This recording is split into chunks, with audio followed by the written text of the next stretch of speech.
दीपक लोंढेंची 12 तास कसून चौकशी झाली। दीपक लोंढेंची आज पुन्हा एकदा चौकशी होणार आहे।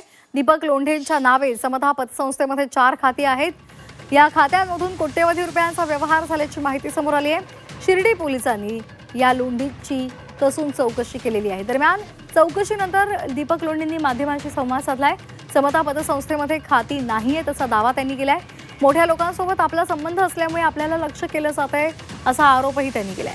तसंच खात्यासाठी आपण कागदपत्र दिली नसल्याचाही दावा त्यांनी केलाय।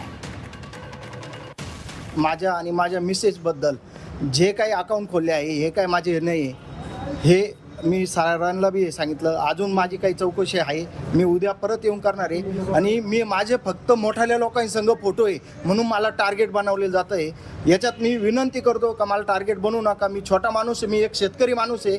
माझ्या घरी तुम्ही एकदा येऊन बघा। आणि मी राजकारणी नाही कुठं, माझे वडील माझे आई सगळेजण राजकारणी होते।